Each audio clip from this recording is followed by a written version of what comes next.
everyone, I'm Charlie Dawn and welcome to my library. First things first, even before I say what this video is about, I just have to say that I spilt my drink on myself just now and it's landed like right there. So I'm not lactating, I'm not pregnant, I just missed my mouth. So if you just get a little snippet of that, I'm just gonna have to tell you what it is, because otherwise I don't want millions of comments, I don't want this going viral, girl lactates in video. Because my mum would be very upset if I was lactating and she didn't. That sounds weird. Do you know what? Shut up. Today's video is the best books of 2020. Oh, so that sounds like quite a claim. But do you know what? This year has not been amazing for me, reading-wise. So to have 5 books that I think are like the best books of the year, I'm happy with that. I think probably be more accurate to say 3, but I'm going with 5 because I did 5 books that disappointed me. So I'm going with the pattern. So we'll begin with my most recent one. And this, it could be the top #1 favourite. We're not sure yet. You've heard of her before. Here she is. This is V.E. Schwab's The Invisible Life of Addie LaRue. There's multiple things I love about this book. And I could do a whole video on just this book, but I've just not had the chance. I still could, but I feel like it might be too late. I don't know. I might do it, maybe in the new year. I did my other review quite late, and that's fine, I guess. The plot, the storyline is so unique. I've never read a book like it. There might be books out there like it, I just have not read them. And it gripped me. It gripped me from the very first page. The timeline, it flips between the different timelines. I loved that. My boyfriend read this after me. Actually, do you know, this book isn't mine. This is his. I bought this for him. I listened to it on Audible, which I recommend you do. It was so good on Audible. Just a little, a well done to the narrator on Audible, because her accent was amazing. Addie LaRue is from Vion. Spoilers. She's like 300 years old and she's lived in a lot of different places. So her accent is not going to be, it's not going to be super French. And it's so good how the narrator changes the strength of her accent depending on what year she's in. So in like 17 whatever, it's quite strong. And then when she's in like 2014, there's like the hint of an accent where people might think, oh, she might be from France, but you're not sure. I just thought it was so impressive. So it's not actually something to do with the book, but well done to the narrator. It's quite a chunky book. It's quite a big boy. I really flew through it. And you can tell that she took a long time to write this. I said this in my last video.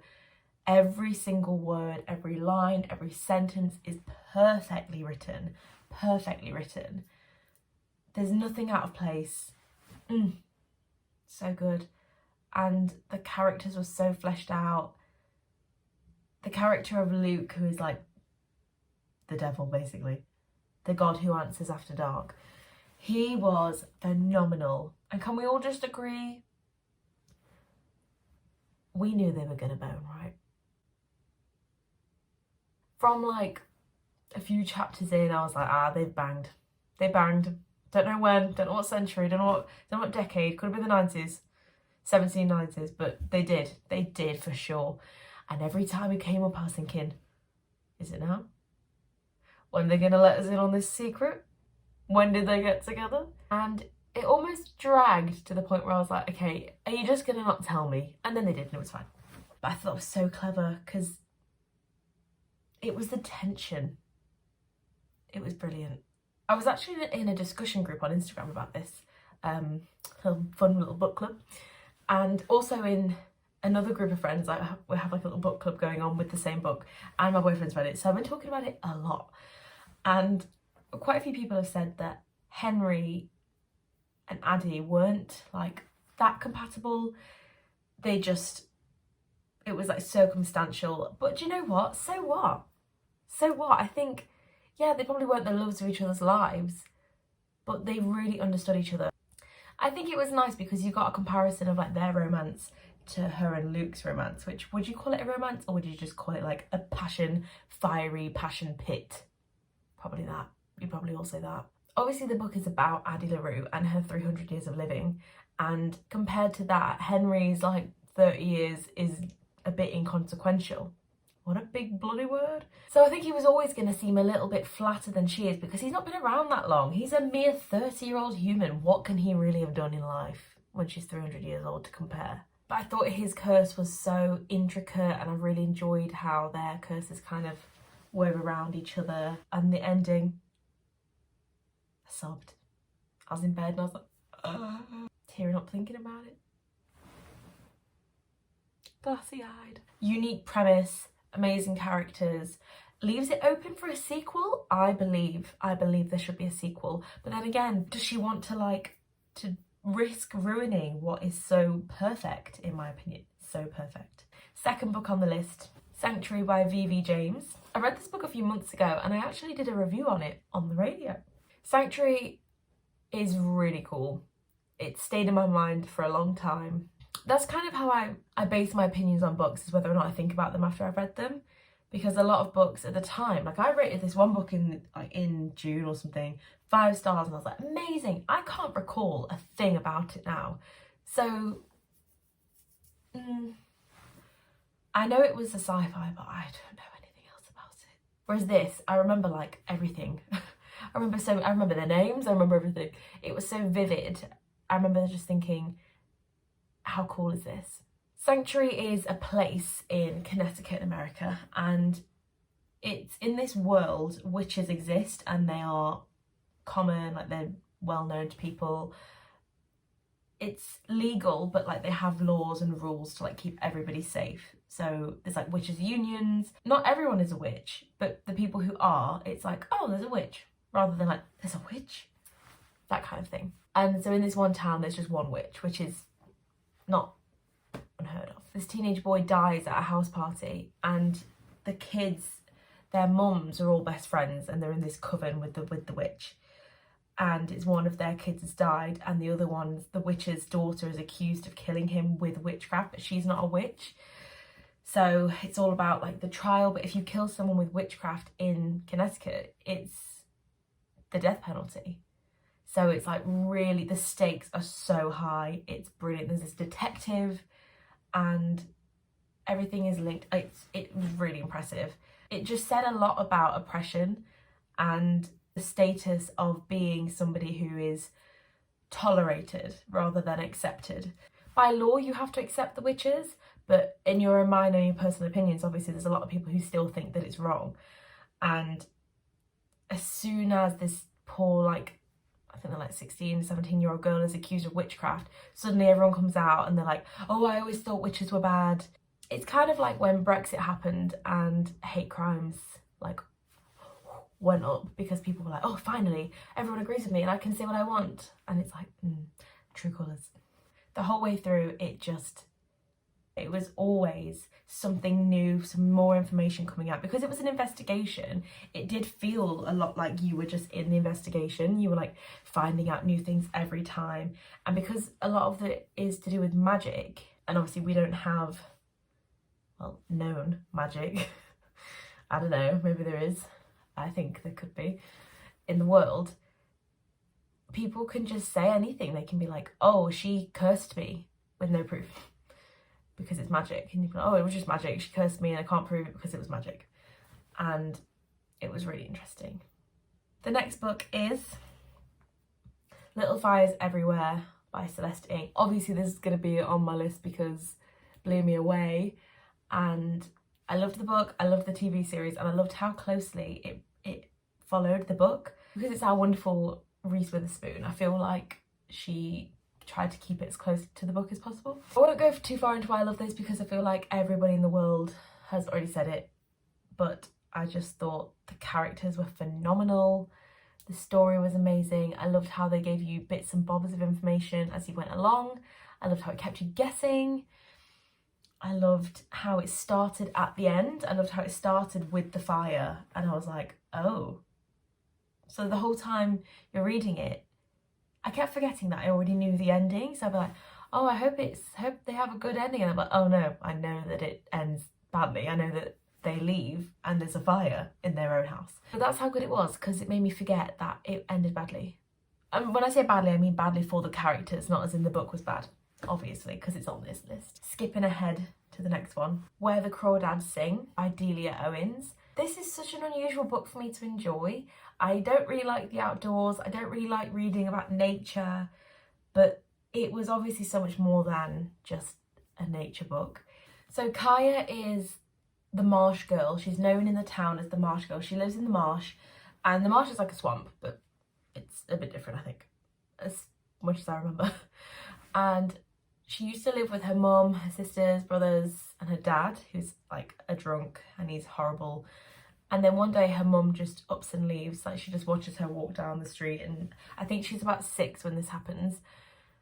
And then like her siblings all seem to leave as well, and she just lives alone with her dad, and she kind of becomes self-sufficient and she has to like look after herself. Her dad goes away for days on end, comes back drunk, expects food on the table, so she has to learn to like wash and clean and cook for herself.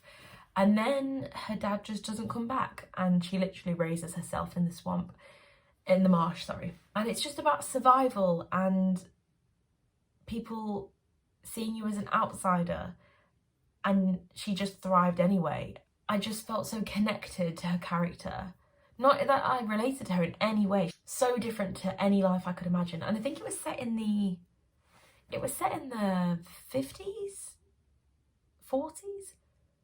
Set like some time ago, but not like really a long time ago. Spoiler. She is accused further on of murdering her ex-boyfriend. Can you see a little theme here of like investigations, accusing? But she's also extremely intelligent because she lives in the marsh. She can't like read at the beginning. Nobody teaches her to read until a bit later on, but she knows everything about animals and their patterns of behaviour and how they live, and so she's very intelligent, and that kind of comes into it later on where she ends up making her own money by writing books about the marsh. But the main thing is that like she grows up as an outsider and that she's not accepted by the townspeople, and it was just brilliant. And do you know what, I'm pretty sure it was her debut novel, and I was so impressed. So going on to my last book, and this book is 5 Dark Fates. I thought I'd end the 5th book with 5 Dark Fates by Kendare Blake. It's the last book in the series, and if I'm going to be totally transparent with you, I actually haven't finished it, but I very nearly have. I think I've got like this much left to go, which is, I can read that tonight. It's a series so close to my heart that it would be on this list no matter what, even if it was terrible. But it isn't.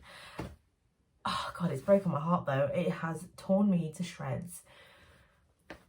I don't know how it's going to end, but I think I do. But I don't know if I want that to be the case. I know it's a bit presumptuous to put it on the list when I haven't finished it. I don't know if that's against the rules, but guess what? There are no rules. I'm breaking them because there aren't any. These characters, I feel like I've grown up with them. Catherine, Arsinoe, Mirabella, what a journey they have gone on as sisters, as triplets, as queens. Jules and Camden, oh my God. Do you know what though? I don't like Amelia. I don't care if she loves Jules. I don't like her.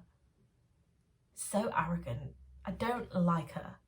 And I feel like, does Jules like her? Or is she just like, well, the love of my life is dead, so I'm just going to settle for this warrior woman that hates my best mate. But I think they'll get together. And I think Jules will be... Do you know, I'm not going to say it out loud because I don't want to jinx anything. I just want to read it and be happy. So no spoilers for this because I've not finished it, which is really naughty, but so what? 5 Dark Fates. So the 3 triplets. 5 Dark Fates, Jules, and who? Amelia? Camden? The bear? Billy. Billy. Hopefully it's Billy. Gotta be Billy. Who else? Billy is better than bloody Amelia. Don't like Amelia. Oh, Billy. And I think Billy and Arsinoe are splitting up. Oh, I can't deal with this. I can't cope. If they split up, I'll split up with myself. I'm so attached to this book. I'm really attached to this book. Have I dried out yet? Oh look, dry. Okay, that's good. I really think it will be a good ending. because so far this book has not disappointed me. It's been really good.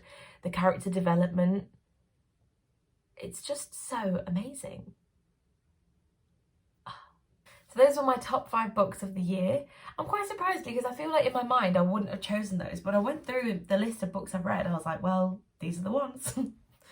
But like I said, it's not been like the best year for reading, and I've reread a lot of books this year for like comfort. So the books that I've actually liked the most this year were books that I've read previously, so I've not counted them. So like Daisy Jones and the Six, Evelyn Hugo, The Hunger Games, I'm not counting them because they're not new to me, whereas these I read this year. I think by the time I post this, it will actually be the new year, potentially, or after Christmas, either way. So I hope everybody had a good Christmas, hope you had a nice celebration, hope you're feeling good about the new year ahead. I wish you all a happy new year. If you liked this video, give it a thumbs up, and if you want to see more from this channel, subscribe, and I'll see you next time in my library. No! Oh, that's tragic.